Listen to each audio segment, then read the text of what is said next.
Halo Sobat Literasi, selamat datang di kanal resmi Angkasa Media Literasi, tempat di mana buku bukan sekadar tumpukan halaman, tapi jendela yang membuka cakrawala, memperluas wawasan, dan menghidupkan gagasan. Pembelajaran bahasa tidak hanya bergantung pada materi dan metode, tetapi juga pada bagaimana interaksi terjadi di dalam kelas. Komunikasi antara guru dan siswa membentuk suasana belajar, mempengaruhi pemahaman, serta menentukan sejauh mana siswa terlibat secara aktif.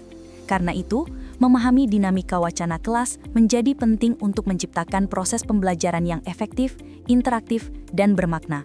Oleh karena itu, salah satu panduan terbaik yang dapat digunakan adalah sebuah buku berjudul Classroom Discourse in English Language Teaching, karya Alice Nahwan. Penulis menekankan bahwa interaksi verbal maupun nonverbal bukan hanya alat penyampaian materi, tapi merupakan inti dari proses pembelajaran. Hal ini menjadikan kelas sebagai ruang dinamis tempat siswa dan guru saling berkontribusi dalam membangun makna. Pada bagian awal, buku ini menjelaskan konsep dasar wacana kelas dengan sangat terstruktur.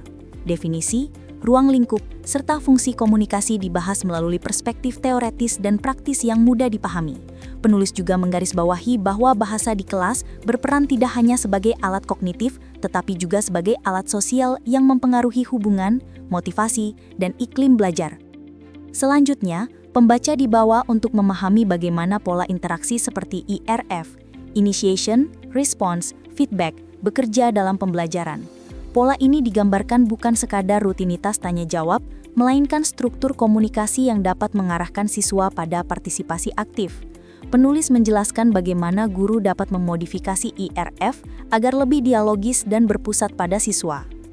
Buku ini juga memberikan penjelasan kuat mengenai fungsi bahasa dalam ranah kognitif, sosial, dan evaluatif.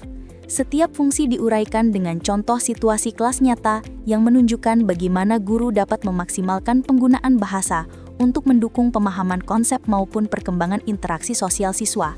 Hal ini membuat materi terasa aplikatif bagi pendidik. Pada bab-bab berikutnya, penulis membahas peran guru dan siswa dalam menciptakan wacana kelas yang efektif. Guru digambarkan sebagai fasilitator yang menstimulasi pemikiran, sementara siswa berperan sebagai peserta aktif yang membangun identitas akademiknya melalui interaksi. Pendekatan ini menegaskan pentingnya kolaborasi dalam pembelajaran bahasa. Buku ini juga menyoroti konteks sosial dan budaya yang mempengaruhi komunikasi di kelas. Faktor seperti latar belakang siswa, norma budaya, hingga variasi gaya belajar mempengaruhi cara mereka berpartisipasi. Penulis mengajak pembaca untuk lebih sensitif terhadap keragaman agar dapat menciptakan pembelajaran yang inklusif dan relevan. Anda bisa mendapatkan buku ini di website kami atau melalui marketplace Angkasa Media Literasi. Selalu support channel kami dengan like dan subscribe, serta share ke orang sekitar Anda.